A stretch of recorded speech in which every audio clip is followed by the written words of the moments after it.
एक दिन पहले पुतिन से बातचीत के बाद अब से कुछ देर पहले डोनाल्ड ट्रंप ने यूक्रेन के राष्ट्रपति जेलेंस्की को फोन किया। ट्रंप ने जेलेंस्की को पुतिन की सारी शर्तों की जानकारी दी। पुतिन की एक शर्त यह भी है कि यूक्रेन के जिन इलाकों पर उनका कब्जा है उनको नहीं छोड़ा जाएगा।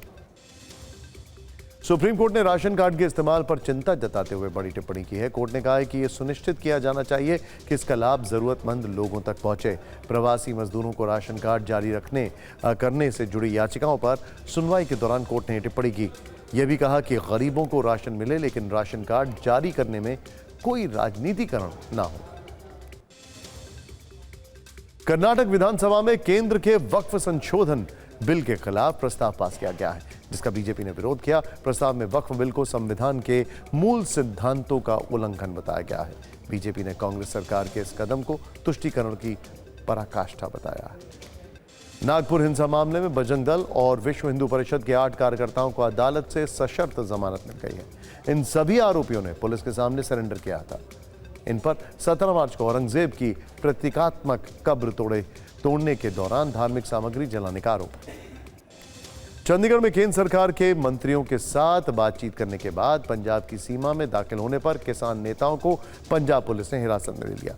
शंभू और खनौरी बॉर्डर के आसपास के इलाकों में इंटरनेट भी बंद कर दिया गया है। संयुक्त किसान मोर्चा ने पुलिस के एक्शन का विरोध किया। आज मोदी कैबिनेट की बैठक में कई बड़े फैसले हुए। सरकार ने राष्ट्रीय गोकुल मिशन के लिए 3400 करोड़ रुपए की योजना को मंजूरी दे दी है। इसके अलावा महाराष्ट्र में 4500 करोड़ रुपए के 6 लेन वाले नेशनल हाईवे को भी ग्रीन सिग्नल दे दिया गया है। राजस्थान विधानसभा में आज अवैध खनन के मुद्दे पर जमकर हंगामा हुआ। कांग्रेस विधायकों ने सरकार से जवाब की मांग करते हुए सदन का बहिष्कार कर दिया।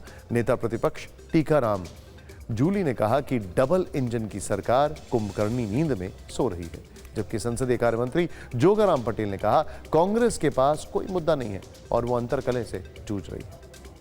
केंद्रीय मंत्री जेपी नड्डा ने आज राज्यसभा में स्वास्थ्य सेवाओं पर किए जाने वाले खर्च पर कहा कि स्वास्थ्य सेवा पर सरकार का खर्च जीडीपी का 1.84% तक पहुंच गया है और धीरे धीरे करीब 2.5% के लक्ष्य की ओर बढ़ रहा है।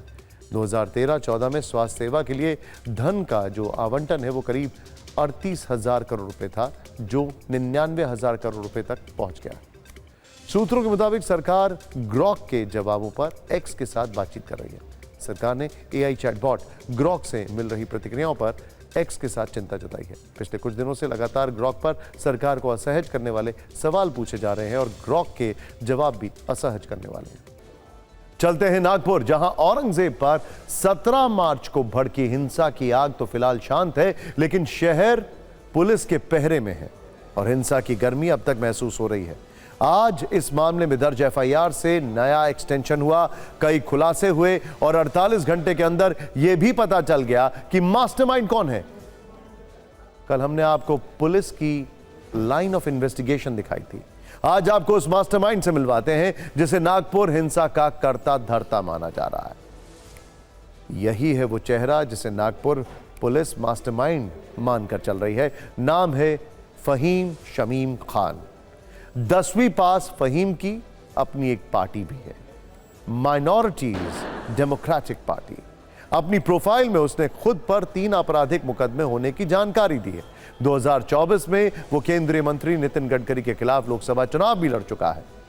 17 मार्च को जब औरंगजेब की प्रतीकात्मक कब्र जलाई गई तो उस घटना के विरोध में एमडीपी का शहर अध्यक्ष फहीम खान 50-60 लोगों के साथ थाने पर धमका और वो आया तो शिकायत दर्ज कराने था, लेकिन अंदाज धमकी वाला दिखा।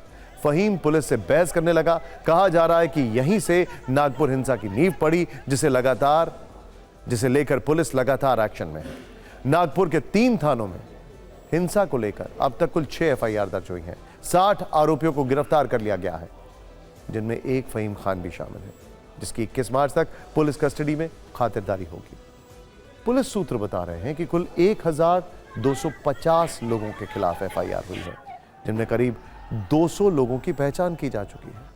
करीब 150 सीसीटीवी से मिले वीडियोस की जांच चल रही है। सोशल मीडिया में सर्कुलेट हो रहे वीडियोस की भी पड़ताल हो रही है। अब सवाल है कि 17 मार्च के हिंसक एपिसोड से पहले थाने में क्या हुआ। उस दिन वीएचपी और बजरंग दल ने औरंगजेब की कब्र हटाने की मांग को लेकर विरोध प्रदर्शन किया और इसी दौरान आगजनी हुई, जिसमें धार्मिक सामग्री जलाने का इल्जाम लगा। जब ये वीडियो सामने आया तो मुस्लिम पक्ष ने दोपहर 3 बजे बजरंग दल के कार्यकर्ताओं के खिलाफ पहली एफआईआर दर्ज कराई। फिर शाम 6 बजे से 10 बजे तक आगजनी, हिंसा और पुलिस पर हंगामा हुआ।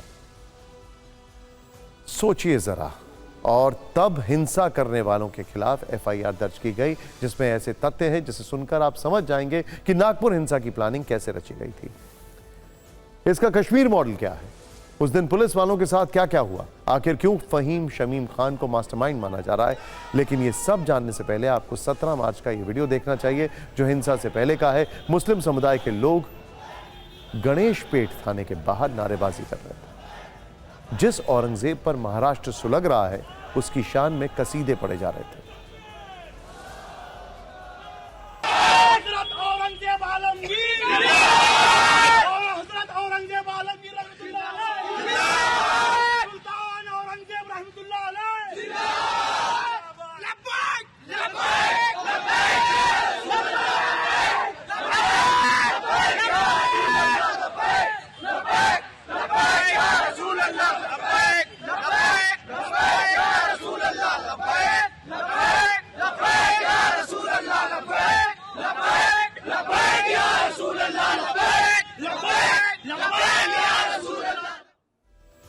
अब नागपुर हिंसा की एफआईआर वाले हिस्से पर आते हैं, जिसके मुताबिक 17 मार्च को दोपहर 3 बजे मुस्लिम समुदाय की शिकायत पर औरंगजेब की कब्र का विरोध करने वाले 9 लोगों के खिलाफ मुकदमा लिखा गया। इसके बावजूद शाम को मुस्लिम समुदाय की ओर से हिंसा भड़काई गई। नागपुर के गणेश पेट थाने में पुलिस ने अपनी एफआईआर में जो विवरण लिखा है, उसमें फहीम शमीम खान का नाम है। एफआईआर के मुताबिक फहीम शमीम खान और उसके साथियों ने हिंसा करने के मकसद से 400 से 500 लोगों को इकट्ठा किया। पुलिस ने समझाने की कोशिश की, लेकिन भीड़ पर कोई फर्क नहीं पड़ा। भीड़ में मौजूद कुछ लोगों ने नारे लगाए कि पुलिस और किसी भी हिंदू को छोड़ना नहीं, ऐसा कहा गया है एफआईआर में। भड़काऊ नारे के बाद भीड़ भड़क गई। फिर कुल्हाड़ी, पत्थर, लाठियां और दूसरे खतरनाक हथियारों से हिंसा की गई। कुछ उन्मादियों ने अंधेरे का फायदा उठाकर एक महिला पुलिसकर्मी से अश्लील हरकत की और भद्दे कमेंट किए। पुलिस इस मामले में अभी फहीम खान को हिंसा का स्क्रिप्ट राइटर मान रही है, लेकिन 17 मार्च की जो तस्वीरें आई हैं, उनमें कई लोग मुंह पर रुमाल बांधकर पथराव करते देखे गए। पत्थरबाजी का ये मॉडल कश्मीर का है, जहां से कई साल पहले ऐसे वीडियोस आते थे। इसीलिए इस मामले में महाराष्ट्र एटीएस की टीम भी जांच कर रही है। ये पता लगाने की कोशिश है कि कहीं कोई टेरर एंगल तो नहीं है। जिस आधार पर देखें, उस आधार पर देखें तो सवाल ये भी बनता है कि क्या फहीम खान को भी कहीं से निर्देश मिल रहे थे? क्या उसका भी कोई आका कहीं बैठा है, या फिर फहीम का कोई कश्मीर कनेक्शन भी है? खैर, ये सब तो जांच में साफ हो जाएगा, लेकिन अब सरकार कह रही है कि फहीम हो या कोई और, छोड़ेंगे नहीं, जबकि विपक्ष सरकार की नीयत पर सवाल उठा रहा है।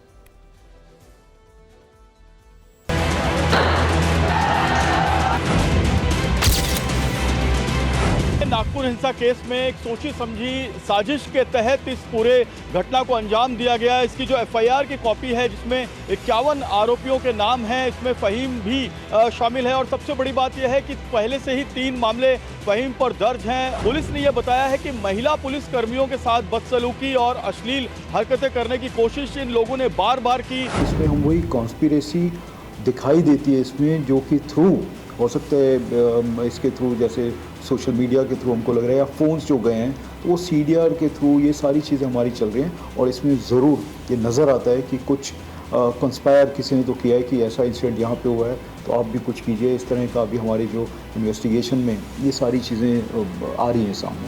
हमारे पास में जो नाम है सब नागपुर के हैं, एक तो ये एक इम्पॉर्टेंट चीज़ है उसमें। और अगर इन्होंने कंस्पायर करके एक जगह पे आए और सुबह के इंसिडेंट के बाद में फिर ये लोग सब मिले हैं, तो वही जैसे मैंने बताया कि इसमें जो वो लिंक है, किस कैसे इंफॉर्मेशन गई, अगर ये बाहर से लोग आए, वही चीज़ हम देख रहे हैं इसमें। जो समाज कंटक है, जो ये करना चाहते हैं, उनके ऊपर कड़ी से कड़ी कार्रवाई की जाएगी। दुख की बात यही है जी सर कि पुलिस के हाथों में कानून व्यवस्था नहीं है। होम डिपार्टमेंट उनके हाथ बांध के रखे हुए है। पुलिस या सरकार चाहे जो कहे, लेकिन फहीम का परिवार उसे निर्दोष बता रहा है। उसके पड़ोसी भी कह रहे हैं कि आरोप बेबुनियाद है। टीवी 9 भारतवर्ष से बातचीत में उन लोगों ने किस तरह फहीम का बचाव किया, ये जरूर देखना चाहिए आपको। इस वक्त मैं संजय बाग कॉलोनी में मौजूद हूं, जो कि नागपुर में है। आप देख सकते हैं कि संजय बाग कॉलोनी है और यहीं पर है फहीम खान का घर। ये सामने जो आप बिल्डिंग देख रहे हैं, ये फहीम खान का घर है। तो किस तरह के व्यक्ति वो रहे हैं यहाँ के लिए? अच्छा आदमी है, कोई वो दंगा फसाद कुछ नहीं है। अब वो आगे रहते सबके साथ रहता है, सबसे हिल मिल के रहता है। अब क्या है, अब जो नागपुर में घटना हुई है उसमें उनका नाम आ रहा है। नाम आ रहा है, ये जबरदस्ती नाम डाला जा रहा है इसमें। अगर कोई चीज़ धर्म के नाम पे अगर दूसरे धर्म वाले करेंगे, ये तो दादागिरी है।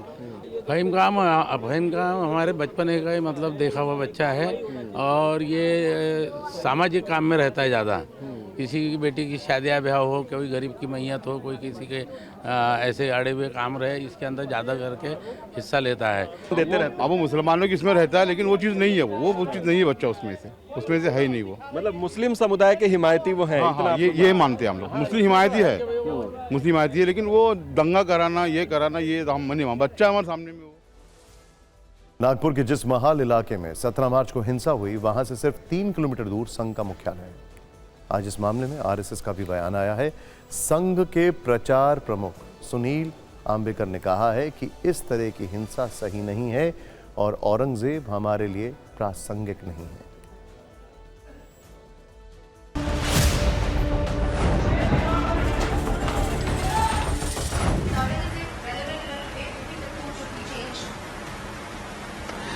Is Aurangzeb relevant today? Do you think the tomb should be moved?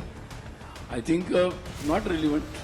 इस वातावरण में आरएसएस ने अगर ऐसा स्टेटमेंट दिया है, जो दिया है, ऐसा हमको समझ में आता है, तो हम उनका स्वागत करते हैं। उनके जो नेता है, समझो देवेंद्र फडणवीस साहब है, जो मंत्री है, वहाँ पे आके कुछ अलग ही तरीके का बात कर रहे हैं राजकीय गठों के माध्यम से, जो सत्ता में, कि जिससे द्वेष बढ़ना चाहिए, और दूसरी साइड इनका वक्तव्य कुछ और आ रहा है। तो ये जो कन्फ्यूजन है, बहुत बड़ा कन्फ्यूजन क्रिएट किया जा रहा है। जो कोई बात है, औरंगजेब ने जो कुछ किया ये महाराष्ट्र में, वो इतना गलत किया तो कौन उसको ये करेगा, इसलिए उसका जगह हमारे महाराष्ट्र में नहीं होगा।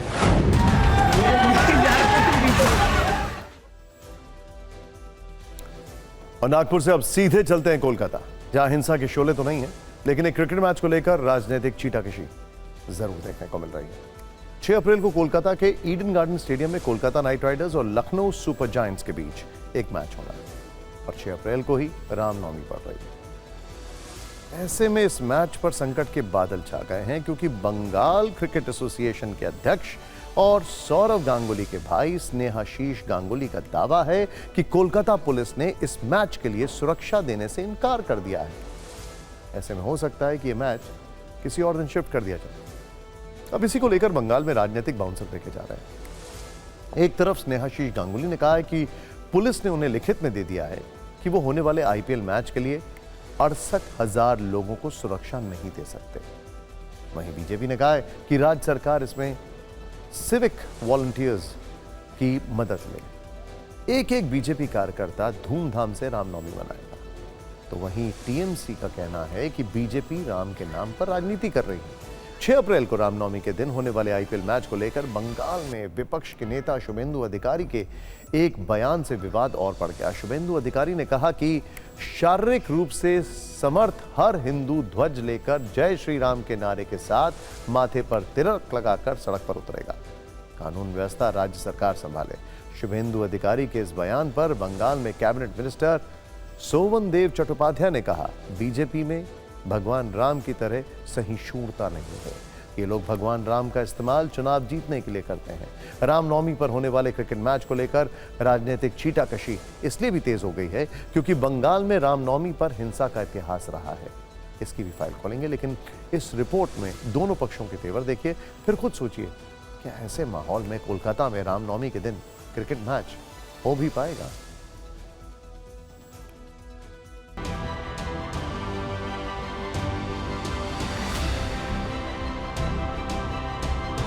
छह तारीख को ईडन गार्डन्स में कोलकाता नाइट राइडर्स और लखनऊ सुपर जायंट्स के बीच एक आईपीएल का मैच होने वाला था, लेकिन ये मैच शायद अब यहाँ पे नहीं होंगे।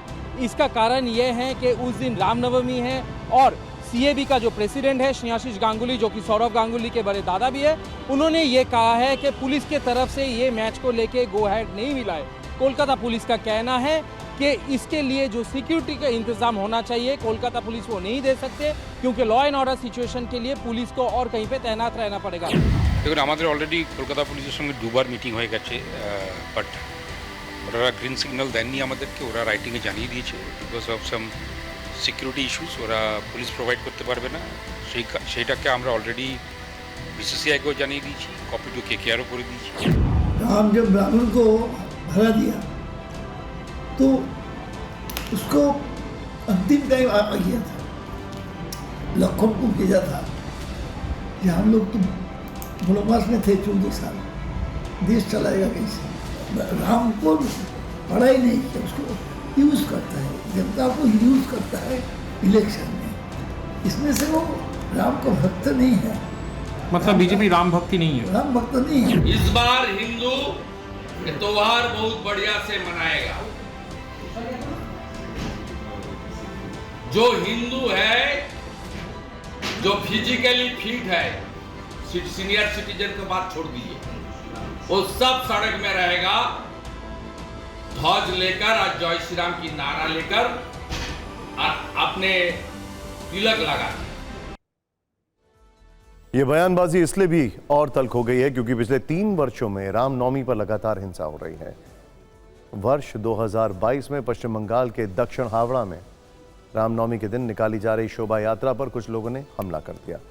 इसमें कई लोग जख्मी हो गए।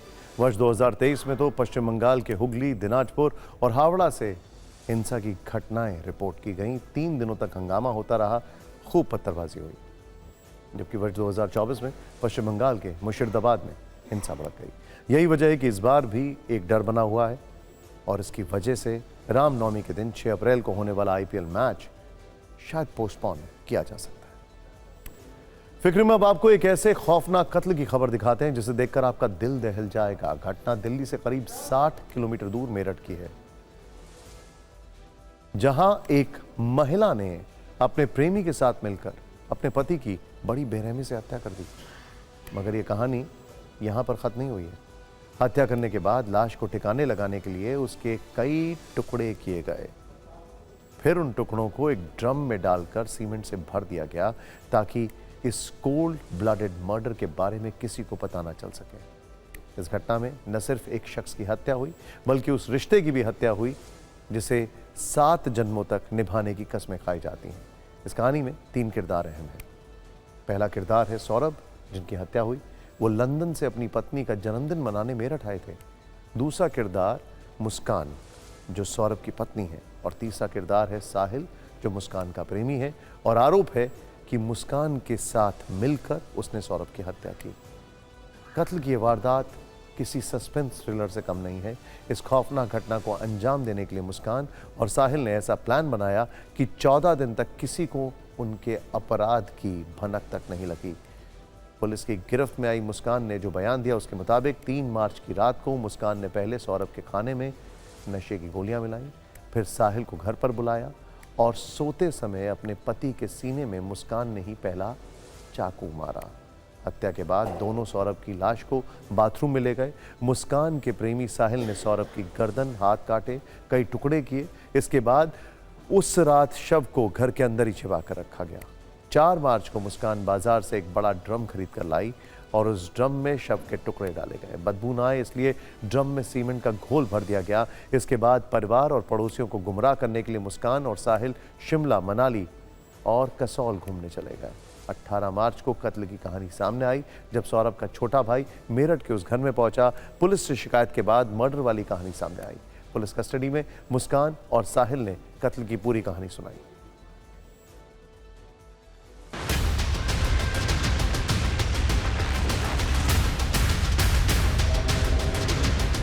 खाने में कुछ नशे के पदार्थ मिलाकर इन्होंने उसे बेहोश किया था सौरभ को। उसके बाद साहिल इनके घर पे आया था रात में और रात में आने के बाद चाकुओं से वार कर उसके सीने पर उसकी हत्या कर दी गई थी। और उसके बाद ये बाथरूम में ले जाके उसका जो गर्दन है, सिर, उसको इन्होंने चाकू से काटा है और जो हथेलियाँ हैं उसको काट कर एक ड्रम में भर कर उसमें सीमेंट भर दिया था।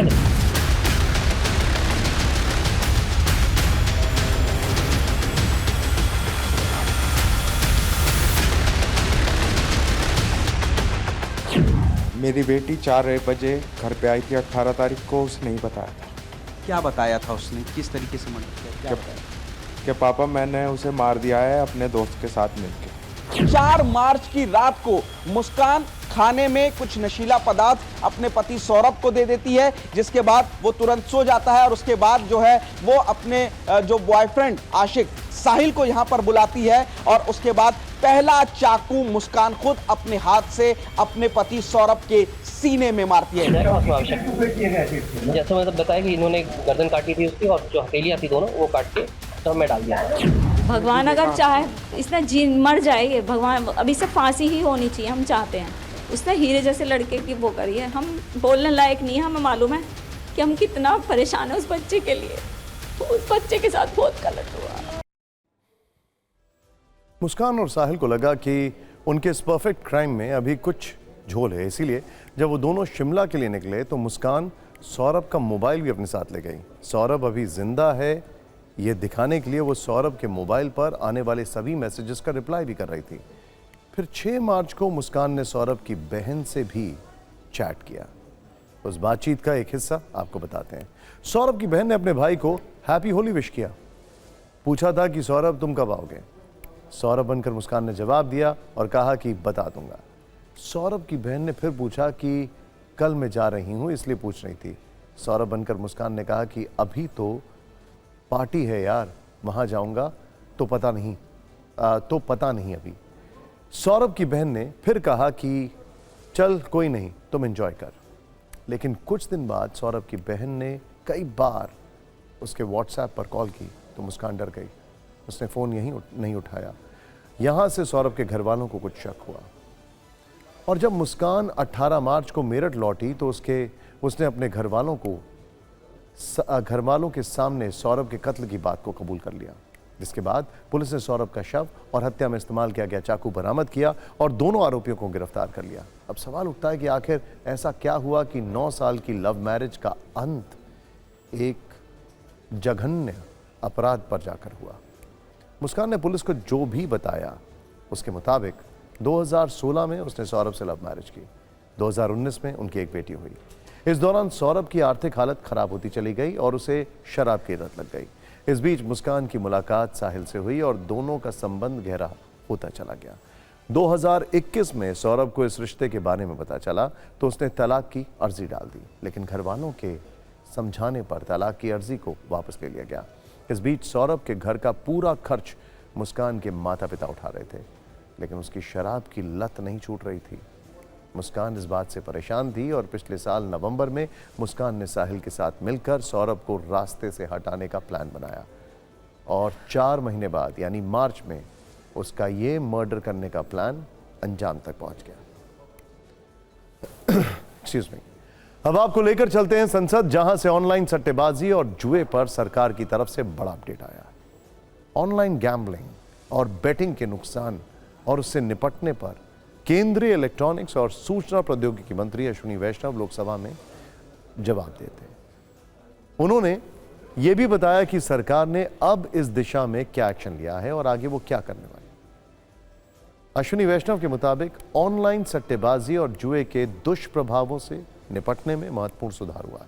ऑनलाइन गैम्बलिंग से जुड़े अपराध से निपटने के लिए राज्य सरकारों और केंद्र को मिलकर काम करना होगा। अश्विनी वैष्णव ने बताया कि ऐसे अपराधों से निपटने के लिए एक कानूनी रूपरेखा बनती जा रही है। ऐसी घटनाएं सामने आने पर केंद्र सरकार संवैधानिक नियमों के तहत कार्रवाई करती है। उन्होंने यह भी बताया कि 2024 में 1097 ऐसी वेबसाइटों को ब्लॉक किया गया। कांग्रेस सांसद एस ज्योतिमणि, टीएमसी सांसद कीर्ति आजाद और बीजेपी के निशिकांत दुबे ने इस मुद्दे से जुड़े प्रश्न लोकसभा में उठाए थे, जिसके जवाब में आज अश्विनी वैष्णव ने ये सारी बातें कही।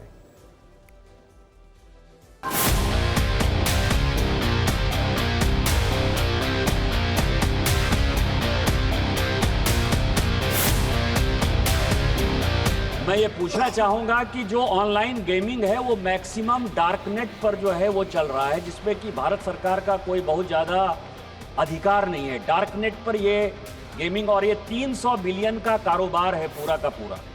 क्या भारत सरकार ऑनलाइन गेमिंग या इस तरह की जो घटनाएं क्रिप्टो करेंसीज या इलीगल टेंडर, इस तरह की जो बातें हो रही हैं और वो सब नेट के माध्यम से हो रहा है, उसके ऊपर कुछ ना कुछ इंटरमीडियरी या पब्लिशर के गाइडलाइन को बदलने के लिए कोई प्रयास करेगी? मैं आपको बहुत जिम्मेदारी के साथ बताना चाहूँगा, 2022 में मात्र 14 के आसपास जहां हो पाई थी, वहां 2024 में आते आते 1097 जो बेटिंग और गैम्बलिंग की साइट्स है उसको ब्लॉक किया गया है।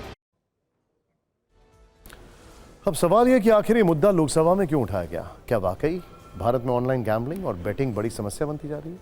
इसका जवाब हमें हाल ही में प्रकाशित डिजिटल इंडिया फाउंडेशन की रिपोर्ट से मिलता है। ये रिपोर्ट बताती है कि इंटरनेट पर जुआ और सट्टेबाजी के ऑपरेटर्स भारत में बहुत तेजी से बढ़ते जा रहे हैं। सिर्फ 3 महीने में केवल 4 प्लेटफॉर्म्स पर 160 करोड़ विजिट रिकॉर्ड किए गए।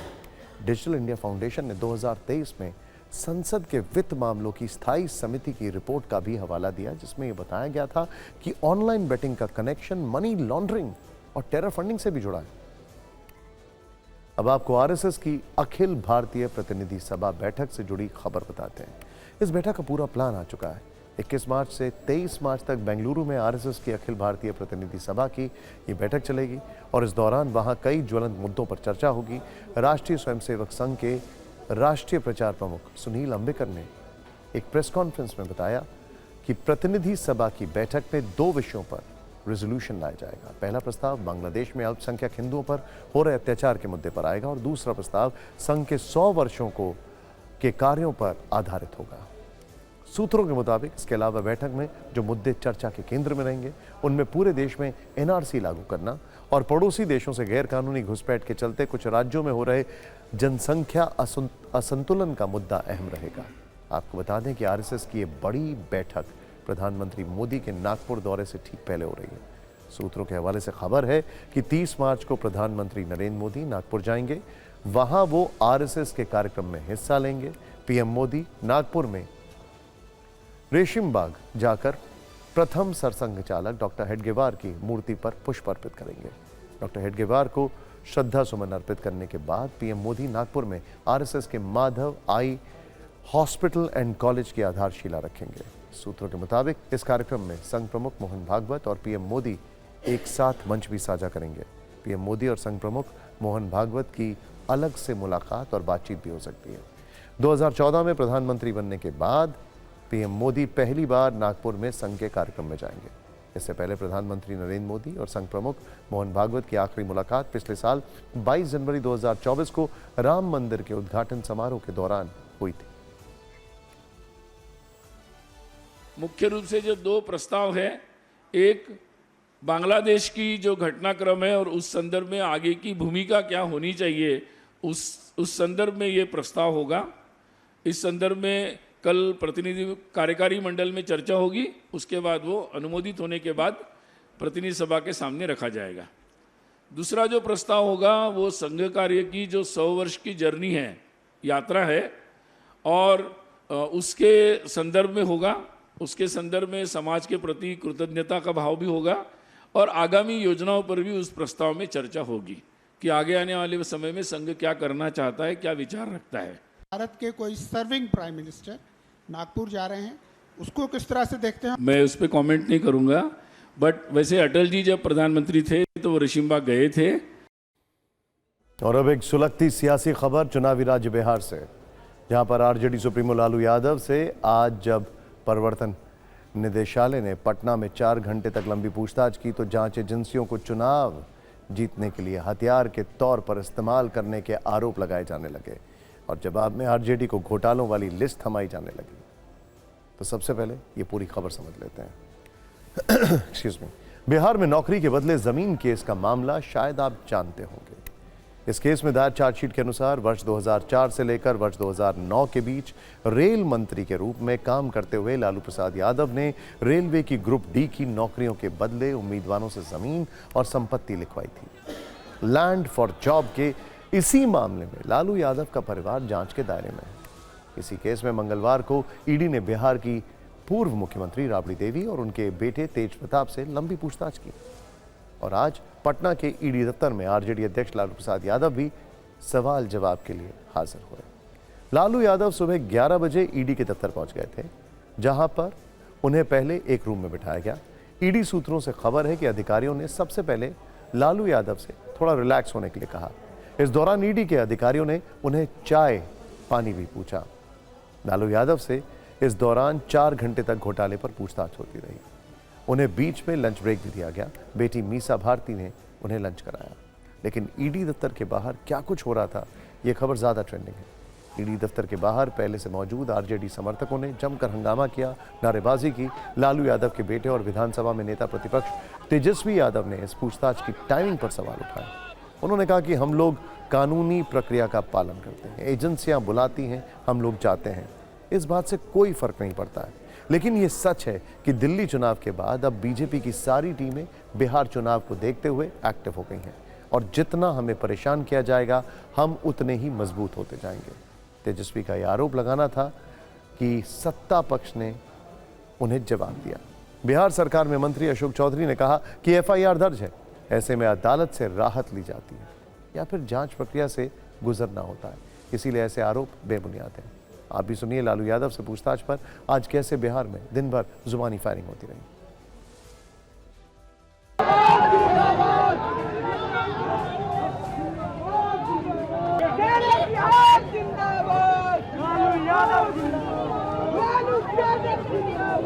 ये कुछ भी करे, जितना ये लोग संवैधानिक संस्थाओं का दुरुपयोग करेंगे या कितना भी हम लोगों को उनके सोच के हिसाब से ये तंग करने का प्रयास करेंगे, उतना ही हम मजबूत होंगे। न्यायिक दुर्गति हुई है, उसके कारक खुद हैं। और ईडी पूछताछ कर रही है और जब जब ईडी और सीबीआई सब पूछताछ करती है, सरकार बदलती है और ये शुभ लक्षण हमारे लिए, हम लोग के लिए है। कि लालू जी के लिए तो ये सामान्य सी बात है, क्योंकि जिस तरह से आरोपों से घिरे हुए हैं और एक तरह से कहिए कि अभ्यस्त हो गए। चुनाव के समय हर साल ईडी सीबीआई सक्रिय क्यों होती है आपकी? चुनाव में ही सक्रिय क्यों होती है? इसका मतलब है मामला बिल्कुल पॉलिटिकलाइज है। स्वर्ग नरक यही है, कोई अलग जगह नहीं है। और अब एक बड़ी खबर पंजाब से आ रही है। शंभू और खनौरी बॉर्डर पर प्रदर्शन कर रहे किसानों पर अचानक पुलिस का एक्शन शुरू हो गया है। पंजाब पुलिस ने शंभू बॉर्डर पर किसानों के तंबुओं को उखाड़ दिया है। बुलडोजर से किसानों के अस्थायी तंबू हटाकर हाईवे खाली कराया जा रहा है। साथ ही पंजाब पुलिस ने सरवन सिंह पंधेर और जगजीत डल्लेवाल समेत कई किसान नेताओं को हिरासत में ले लिया है। वहीं बॉर्डर पर इंटरनेट सेवा भी बंद कर दी गई है। इस वक्त ये बड़ी खबर आपको बता रहे हैं किस तरीके से पंजाब से आ रही है खबर। शंभू और खिनौरी बॉर्डर पर जो किसान प्रदर्शन कर रहे थे उनके ऊपर अचानक पुलिस का एक्शन शुरू हो गया। ये देखिए किस तरीके से जेसीबी से पंजाब पुलिस ने किसानों के जो तंबू हैं उनको उखाड़ दिए। बुलडोजर से किसानों के अस्थायी तंबू हटाकर हाईवे को खाली कराया जा रहा है। पंजाब पुलिस ने सरवन सिंह पंधेर और जगजीत डल्लेवाल समेत कई किसान नेताओं को हिरासत में ले लिया है। इंटरनेट सेवा बंद कर दी गई है।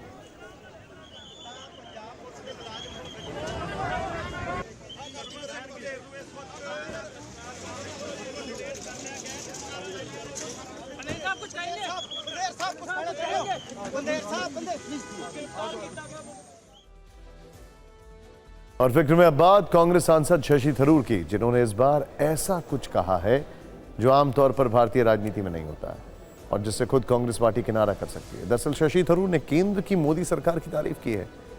आपने एकदम ठीक सुना है। कांग्रेस सांसद शशि थरूर ने केंद्र सरकार की तारीफ करते हुए कहा कि उन्हें मोदी सरकार की आलोचना करने पर अपनी गलती का एहसास हो गया है। आमतौर पर भारतीय राजनीति में विपक्ष सत्ता पक्ष की खुलकर तारीफ करने से कतराता है। देश पर अगर कोई मुश्किल आए तो विपक्ष राष्ट्रहित का हवाला देते हुए सरकार का समर्थन तो करता है, लेकिन खुलकर प्रधानमंत्री की तारीफ नहीं करता है। हालांकि इस बार शशि थरूर ने भरे मन से सबके सामने कह दिया है कि भारत ऐसी स्थिति में है जहां दुनिया के कई देश भारत की सुनते हैं। शशि थरूर के बयान के बाद सोशल मीडिया में आप मुझे अच्छे लगने लगे वाले मीम्स ट्रेंड करने लगे हैं। दरअसल शशि थरूर कल रायसीना डायलॉग में शिरकत करने पहुंचे थे। यहां उनसे रूस यूक्रेन युद्ध और उस पर भारत के स्टैंड को लेकर सवाल किया गया। इस सवाल के जवाब में शशि थरूर ने सबको चौंकाते हुए केंद्र सरकार की तारीफ कर दी। शशि थरूर ने कहा कि भारत आज ऐसी स्थिति में है जो रूस और यूक्रेन के बीच शांति स्थापित कर सकता है। भारत के पास ऐसा प्रधानमंत्री है जो व्लादिमीर ज़ेलेंस्की और व्लादिमीर पुतिन दोनों को गले लगा सकता है। हम दोनों जगह पर स्वीकार किया जाते हैं। जैसे ही शशि थरूर ने पीएम मोदी की तारीफ की, इससे बीजेपी को राजनीतिक माइलेज मिल गया। बीजेपी प्रवक्ता शहजाद पूनावाला ने कहा, थरूर ने सच बोला है। उम्मीद है राहुल गांधी उनके खिलाफ कोई एक्शन नहीं लेंगे।